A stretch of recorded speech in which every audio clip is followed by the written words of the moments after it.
हरे कृष्णा। प्रिय कर्क राशि के दर्शकों, ठीक 1 मई से लेकर और 31 मई, ये पूरा महीना आपके लिए कैसा रहेगा, क्या बदलाव होने वाले हैं, हम खुलकर चर्चा करेंगे इस प्रोग्राम में। अच्छा हो या चाहे बुरा हो, जो भी हो उस पर हम खुलकर चर्चा विस्तार पूर्वक अच्छी तरीके से अपने कर्क राशि के दर्शकों के लिए करने वाले हैं। नमस्कार, मैं ज्योतिष आचार्य शिवराज शास्त्री आप लोगों का हार्दिक स्वागत कर रहा हूं, क्योंकि ये माह जो है ना, इस माह में हमारे बड़े बड़े ग्रह गोचर करेंगे, जैसे देवगुरु बृहस्पति, राहु महाराज, केतु महाराज, इन ग्रहों का, सूर्यदेव भगवान, इन ग्रहों का राशि परिवर्तन इस माह होगा। इसलिए महीना बड़ा ही अद्भुत आप सभी के लिए होने वाला है। चलिए प्रोग्राम को प्रारंभ करते हैं और समझने का प्रयास करते हैं। हम चर्चा करेंगे आपके भाग्य, कैरियर, बिजनेस, व्यापार, शिक्षा, प्रेम, स्वास्थ्य, नौकरी, हर एक चीज के। और वीडियो के अंत में ये भी बताएंगे इस महीने की सबसे शुभ तारीखें कौन सी हैं और सबसे अशुभ तारीखें कौन सी हैं, और आपको कौन से उपाय करने हैं। हर एक बात की चर्चा हम विस्तार पूर्वक अच्छी तरीके से अपने कर्क राशि के दर्शकों के लिए करने वाले हैं। नमस्कार, मैं ज्योतिष आचार्य शिवराज शास्त्री आप लोगों का हार्दिक स्वागत कर रहा हूँ। ये प्रोग्राम आपके लगन पर आधारित है, आपकी चंद्र राशि पर आधारित है। आपको दोनों चीजें नहीं पता, मेरी लगन क्या है, मेरी चंद्र राशि क्या है, तब वहां स्थिति में इस प्रोग्राम को आप नाम राशि पर भी देख सकते हैं। अगर आप अपनी कुंडली पर परामर्श विश्लेषण विस्तार पूर्वक अच्छी तरीके से अनलिमिटेड समय के साथ में करवाना चाहते हैं, तो आप हमारे दिए गए नंबर पर संपर्क करके अपनी कुंडली का परामर्श विश्लेषण विस्तार पूर्वक अच्छी तरीके से अनलिमिटेड समय के साथ में करवा सकते हैं। चलिए बिना देर किए हुए हम आगे बढ़ते हैं और समझने का प्रयास करते हैं। तो देखिए, सबसे पहले हम बात करेंगे आपके गोचर की। इस महीने जो हमारी कुंडली में किस प्रकार से ग्रह गोचर करेंगे, सबसे पहले हम ये है जानने का प्रयास करेंगे। तो देखिए, आपके लग्नेश कौन है, आपके लग्नेश चंद्रदेव 2.25 दिन में राशि परिवर्तन कर जाते हैं, सभी राशियों में भ्रमण करते हैं। उसी के साथ ही साथ केतु महाराज और राहु महाराज का राशि परिवर्तन होगा 18 मई को। 18 मई को राहु महाराज आपके ठीक अष्टम भाव पर प्रवेश करेंगे, केतु महाराज आपके धन भाव पर प्रवेश करेंगे। सूर्यदेव भगवान 15 मई को आपके ठीक कहां पर, आपके दसम भाव से निकलकर आपके एकादश भाव पर प्रवेश करेंगे। देवगुरु बृहस्पति 14 मई को निकलकर आपके 12वें भाव, आपके 11वें भाव से निकलकर आपके 12वें भाव पर प्रवेश करेंगे। बुध, शुक्र और शनि 3 ग्रह आपके पूरा महीना कहां पर, आपके नवम भाव अर्थात आपके भाग्य स्थान पर ही पूरा महीना रहेंगे। तो ये ग्रहों का गोचर इस महीने रहेगा।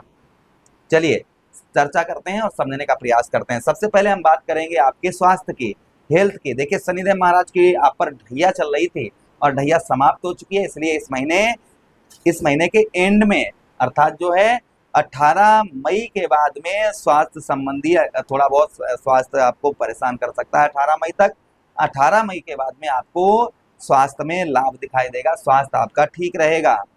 18 मई तक आपको खान पान पर अपने ध्यान रखना होगा। उसी के साथ ही साथ में 18 मई के बाद में आपको मान सम्मान की भी प्राप्ति होगी, यश भी प्राप्त होगा इस महीने।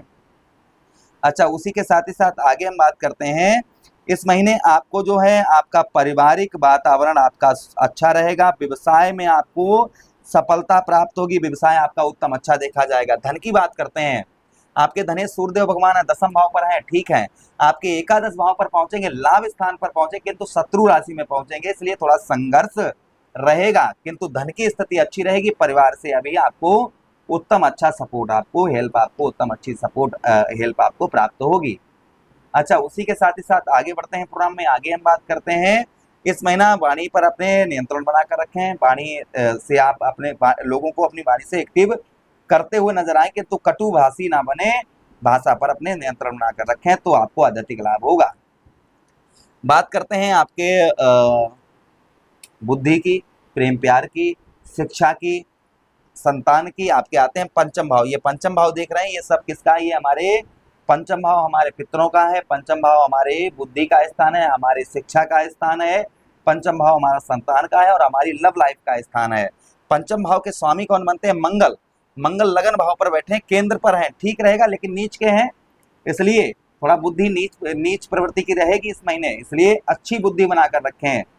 अपनी बुद्धि से कोई भी डिसीजन ले रहे हैं तो थोड़ा सा अपने तैसी लोगों से, मित्र लोगों से आप संबंध थोड़ा सा बनाएं और उनसे सलाह लें, तभी आप कोई कार्य करें। लव लाइफ में कुछ चेंज देखने को मिल सकते हैं, लव लाइफ के कारण मन उदास कभी कभी रह सकता है, हमने कहा था खुलकर चर्चा करेंगे।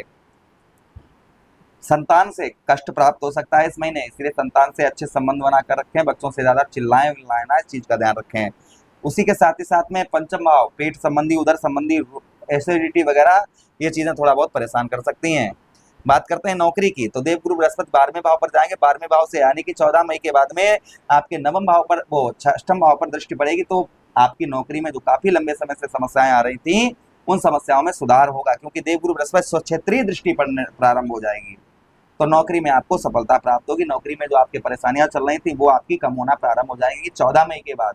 उसी के साथ ही साथ में 14 मई के बाद में कुछ आपको कर्ज में भी राहत मिलना प्रारंभ हो जाएगी। कुछ समझिए, कुछ ऐसे अंदाजा लगाइए।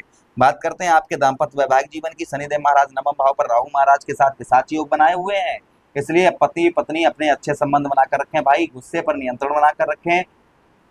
पत्नी आपसे 7 फेरे लिए हैं, अपना पूरा परिवार छोड़कर आपके साथ में आई है, इसलिए उसका थोड़ा ध्यान रखें, लड़ाई झगड़ा ना करें। और आप भी, स्त्री से भी निवेदन है कि पति आपके लिए ही रात दिन मेहनत करते हैं, वो आपके ही हैं, इसीलिए आप जो है दोनों लोग सलाह में रहें, छोटी छोटी बातों को इग्नोर करें, अपने जीवन को आगे बढ़ाएं, लड़ाई झगड़ा ना करें। उसी के साथ ही साथ आपके 7वें भाव पर व्यवसाय उत्तम अच्छा रहेगा, व्यवसाय के क्षेत्र में सफलता प्राप्त होगी, पत्नी से आपको हेल्प प्राप्त होगी, संतान से भी यहाँ पर संतान से अच्छे संबंध बनाकर रखने होंगे। बात करते हैं भाग्य की। भाग्य के स्वामी देवगुरु बृहस्पति लाभ स्थान पर बैठे हैं, ठीक है। भाग्य का साथ आपको जो है इस महीने आपको 75% मिलेगा। पूजा पाठ धर्म कर्म के कार्यों में आपकी रुचि बढ़ती हुई नजर आएगी। पूजा पाठ धर्म कर्म के कार्यों में आपकी रुचि जो है वह बढ़ती हुई नजर आएगी।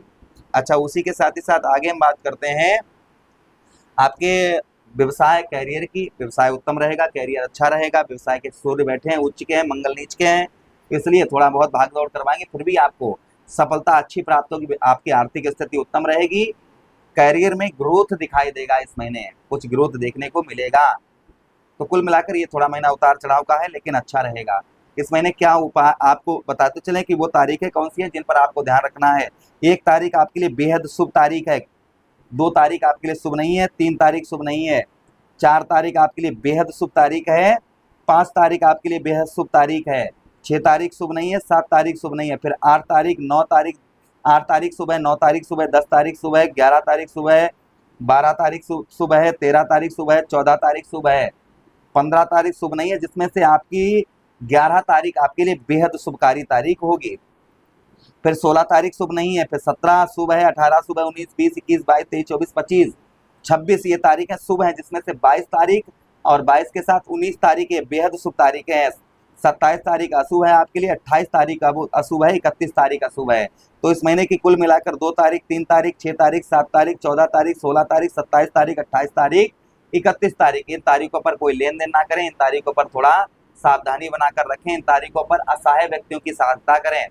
उपाय क्या कर रहे हैं? सोमवार के दिन दूध से अभिषेक करें, शिवलिंग पर भगवान शिव की आराधना करें।